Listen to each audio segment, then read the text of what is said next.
앤드류 스토우니가 쓴 세상은 꿈꾸는 자의 것이다 라는 책이 있는데 그 책을 보면 이런 글이 있습니다. 먼저 좋은 나무가 되면 좋은 열매는 따라서 저절로 맺게 되는 법이다. 그러나 세상 사람들은 좋은 열매만 많이 따려는 것처럼 위대한 사람이 되려고만 애쓰지 먼저 좋은 나무가 되려고 하지 않는다. 하는 것보다 되는 것이 더 중요한 것이다. 우리의 인격과 사람됨이 다르면 말을 잘하든 못하든 남에게 감동을 주게 된다. 우리는 겉에 나타나는 말이나 행동보다도 우리 속에 있는 생각과 마음 먹는 것이 항상 진실하고 겸손하고 죄악을 멀리하도록 힘써야 한다. 위대한 업적을 남기고 위대한 일을 많이 하기에 앞서 됨직한 사람이 되기에 힘써야 한다.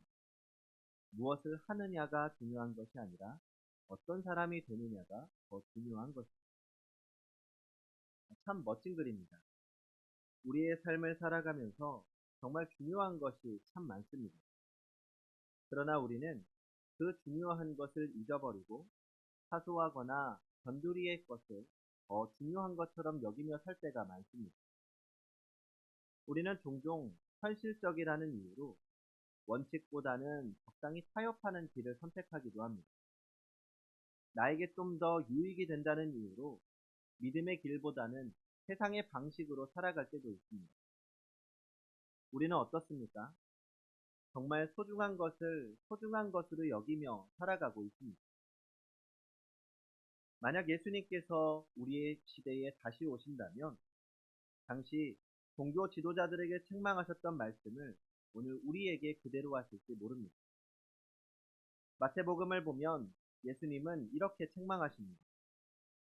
화 있을진저 외식하는 서기관들과 바리새인들이여, 너희가 박하와 회향과 근처의 11조는 드리되 율법에 더 중한 바 정의와 긍휼과 믿음은 버렸도다. 그러나 이것도 행하고 저것도 버리지 말아야 할지니라. 그러니까 열심히 신앙생활 한다고 하는데 사실은 신앙에서 정작 중요한 것은 잃어버린 채 알맹이 없는 신앙생활을 하고 있다는 희망의 말씀입니다. 오늘 우리가 읽은 말씀을 보면 정작 중요한 것을 잊어버린 제자들과 그것을 바로잡아 주시는 예수님의 이야기가 소개되고 있습니다. 우리는 오늘 본문에서 예수님이 오늘을 살아가는 우리 신앙인들에게 중요하게 요구하시는 것이 무엇인지 발견할 수 있습니다. 예수님은 제자들을 데리고 예루살렘으로 올라가고 계신 중이었습니다. 그런데 예수님께서 갑자기 제자들에게 무서운 말씀을 하십니다. 오늘 본문에 앞선 33절과 34절입니다. 보라, 우리가 예루살렘에 올라가노니 인자가 대제사장들과 서기관들에게 넘겨주매 그들이 죽이기로 결의하고 이방인들에게 넘겨주겠고 그들은 능욕하며 침뱉으며 채찍질하고 죽일 것이나 그는 3일 만에 살아나리라 하시니 예수님께서 핍박받고 죽으신 후에 다시 살아나신다는 말입니다. 예수님이 예루살렘에 올라가는 목적에 대해서 제자들에게 말씀해 주신 것. 그런데 오늘 35절을 같이 한번 읽어보겠습니다. 35절 시작. 세베대의 아들 야고보와 요한이 주께 나와 여짜오되 선생님이여 무엇이든지 우리가 구하는 바를 우리에게 하여 주시기를 원하옵나이다. 야고보와 요한이 예수님께 자신들의 요청을 들어달라고 부탁합니다. 조금 전에 예수님께서 내가 핍박받고 죽고 다시 살아날 것이다 라고 말씀하셨는데 그런 말씀을 하신 주님께 주님, 우리가 주님을 위해서 뭔가 좀 해보겠습니다. 이렇게 말하는 게 아니라 예수님, 우리들을 위해서 뭔가 좀 해주셔야겠습니다. 라고 말하는 거죠. 특히 오늘 제자들의 표현을 다시 보시기 바랍니다. 우리가 구하는 바를 해주시기를 원합니다. 요청이 아주 당당합니다. 왜요? 그만큼 자신들이 예수님을 열심히 섬겼다고 생각하기 때문입니다.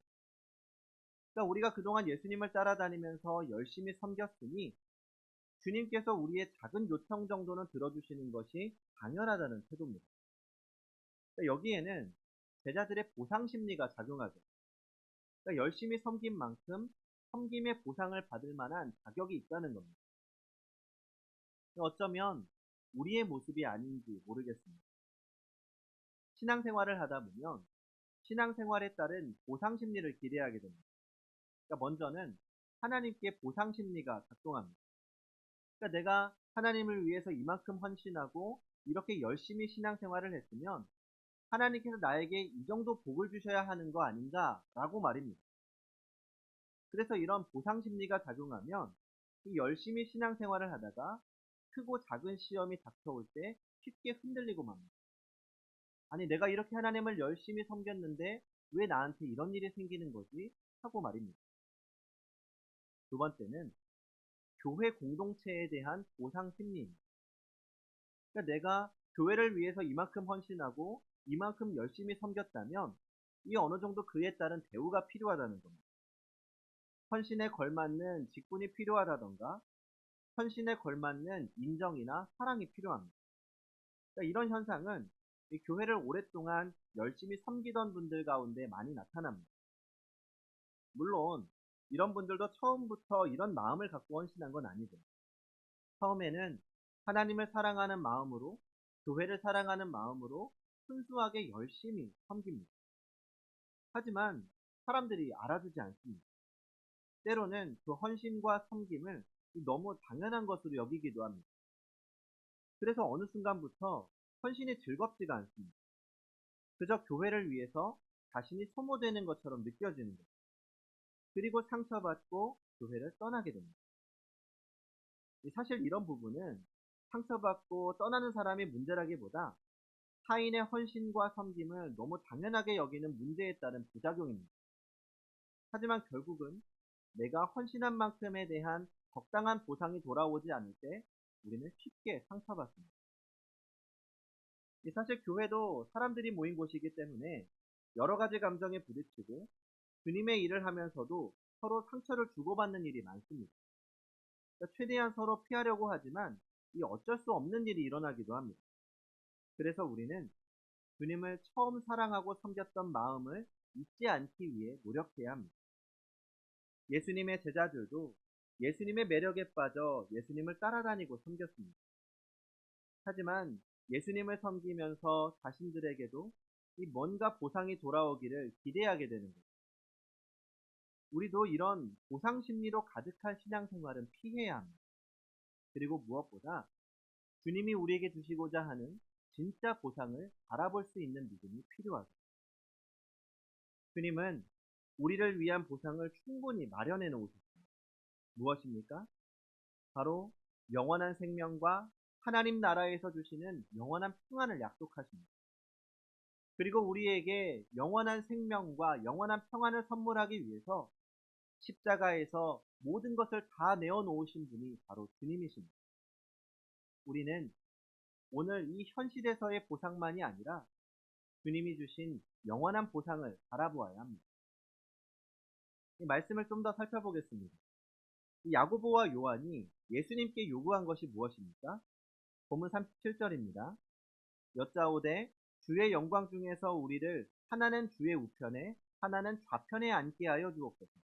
그러니까 쉽게 말하면 예수님께서 예루살렘에 올라가시면 그래서 왕이 되시면 우리 형제를 각각 우의정, 좌의정에 좀 앉혀주십시오 라고 말하는 겁니다. 이 청탁을 알게 된 나머지 제자들이 화가 났습니다.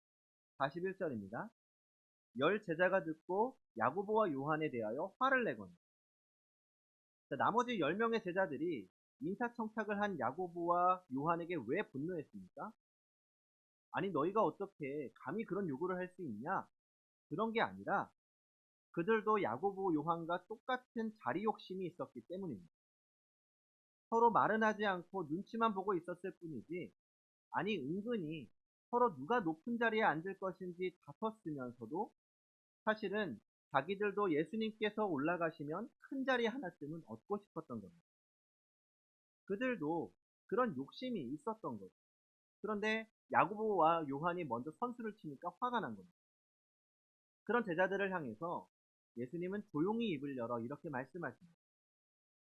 너희가 지금 하는 행위는 나의 제자다운 모습이 아니구나. 하나님을 알지 못하는 이방의 통치자들은 서로가 권력의 자리에 올라가기 위해서 안달할지 모르지만 나의 제자들인 너희는 그렇게 해서는 안 됩니다. 그러면 예수님의 제자들인 우리는 어떻게 해야 합니까? 본문 43절과 44절이 그 해답을 말씀하고 있습니다. 같이 읽어보겠습니다. 43절과 44절 시작. 너희 중에는 그렇지 않을지니 너희 중에 누구든지 크고자 하는 자는 너희를 섬기는 자가 되고 너희 중에 누구든지 으뜸이 되고자 하는 자는 모든 사람의 종이 되어야 하리라. 그리고 이어서 예수님은 당신이 이 땅에 오신 목적을 분명하게 말씀하십니다. 45절 같이 읽어보겠습니다. 시작. 인자가 온 것은 섬김을 받으려 함이 아니라 도리어 섬기려 하고 자기 목숨을 많은 사람의 대속물로 주려 함이니라. 아멘. 그리고 예수님은 말씀하신 것처럼 섬김의 본을 보여주십니다. 잡히 쉬던 날 밤에는 제자들의 발을 하나하나 깨끗하게 씻겨주십니다. 종이 주인을 섬기는 모습 그대로 제자들을 섬기십니다.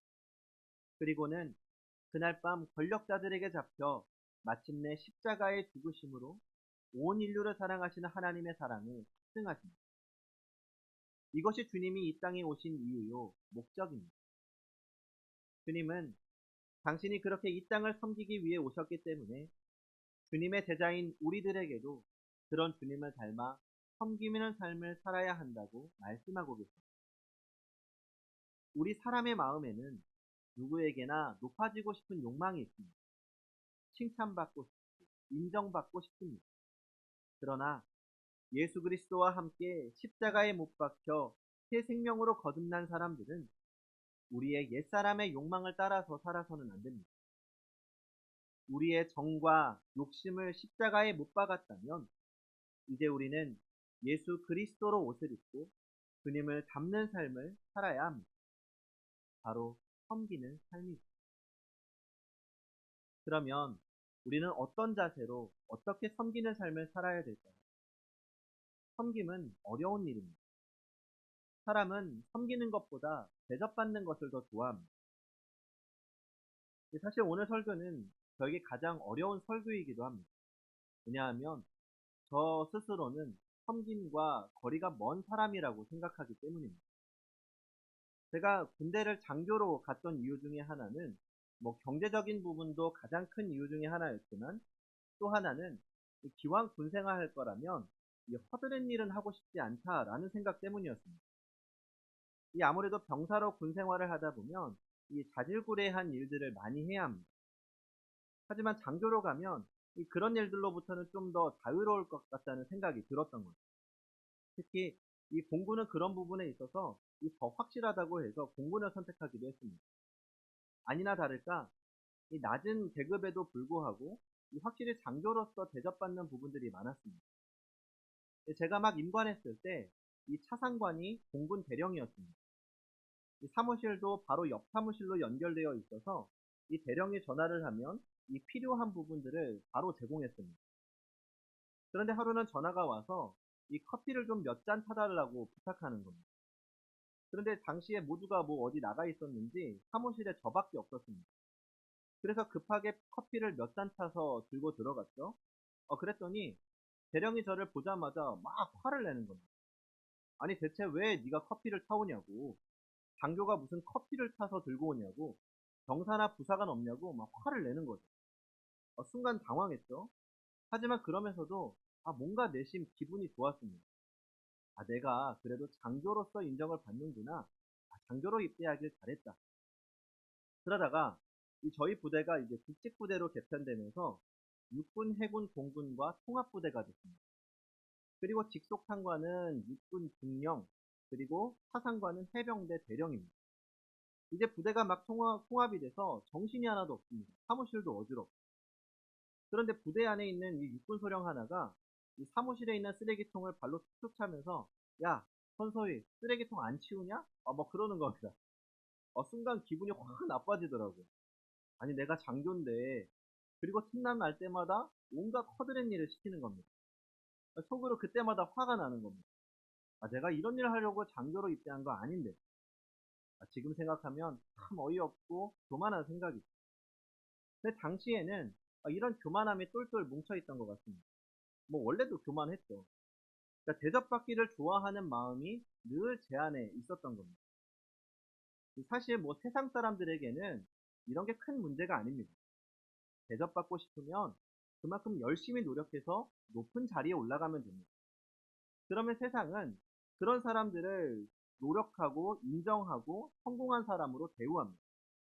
하지만 그리스도인은 다릅니다. 그리스도인은 대접받는 것이 아니라 도리어 섬기는 사람이 되어야 합니다. 섬김은 주님께서 우리에게 보여주셨고 또 모든 그리스도인들이 주님을 따라 행해야 하는 아주 중요한 덕목입니다. 제가 보면 이 섬기는 것을 굉장히 좋아하고 기뻐하시는 분들이 있습니다. 그렇다고 그분들이 남들이 싫어하는 일, 그 일 자체를 좋아해서 하는 거 아닙니다. 나의 섬김으로 누군가에게 대접할 수 있다는 사실이 그들에게 기쁨이 되기 때문에 섬기는 것. 사실 오늘의 설교는 제가 3년 전에 준비하던 설교입니다. 그때 이제 설교를 어느 정도 쓰고 나서 이 강단에 들고 올라가지를 못하겠더라고요. 그러니까 왜냐하면 이 저 스스로 얼마나 이 대접받는 걸 좋아하는지 알고 또 이렇게 섬기는 거를 힘들어하는지 알고 있었기 때문입니다. 그러니까 제가 잘 섬길 줄 모르는 사람이면서 이 섬김에 대한 설교를 한다는 게 굉장히 마음이 불편하고 어려웠습니다. 그래서 그 후로 이 섬김의 사람이 되기 위해서 기도하고 노력했지만 쉽지 않더라고요. 내가 어느 정도 성도님들께 사람으로서 준비가 되면 그때 해야겠다라는 마음이 있었는데 그러다가는 평생 할 수 없겠다는 생각이 들었습니다. 그러면서 일단 성도님들과 섬김에 대해서 나누고 나도 더 열심히 섬김의 사람이 되어야겠다라는 마음이 들었습니다. 그리고 우리 성도님들께도 작은 섬김의 실천을 부탁드리려고 합니다. 뭔가 엄청난 섬김이 필요한 거 아닙니다. 내가 속한 곳에서 남들이 하고 싶어 하지 않는 일, 남들이 꺼리는 일, 불편해하는 일, 그런 일들을 내가 할 수 있는 한에서 특별한 기대 없이 주님이 나에게 먼저 보여주셨던 것처럼 행하는 겁니다. 물론 그 섬김의 보상이 우리가 원하는 방법으로 돌아오지 않습니다. 그러나 우리는 섬김의 삶을 살아야 합니다. 우리는 섬김을 보여주신 예수님을 닮아가는 그리스도인이기 때문입니다. 그리고 먼 훗날 주님께서 우리의 모든 헌신과 수고와 섬김을 기억하시며 수고했다, 잘했다, 칭찬하실 것입니다. 점점 더 이기적인 세상이 되어가고 있습니다. 우리는 아주 작은 손해도 참기 어렵습니다. 이러한 때 주님의 섬김을 실천한다는 거 결코 쉽지 않습니다. 그러나 우리는 늘 두 가지를 기억해야 합니다. 주님께서 섬김을 보여주시고 명령하셨다는 것, 그리고 우리의 섬김은 주님께서 더 큰 영원하고 존귀한 보상을 준비해 놓으셨다는 사실입니다. 성도 여러분, 오늘 주님께서 나에게 무언가 해주기를 바라고 계십니까? 아니면 오늘 주님을 위해, 주님이 사랑하시는 일들을 위해 무엇을 할 수 있을까 고민하고 계십니까? 이제 주님의 섬김을 본받아 주님의 섬김을 실천하는, 또 섬김의 열매를 경험하며 살아가는 성도님들이 되시기 바랍니다. 기도하겠습니다.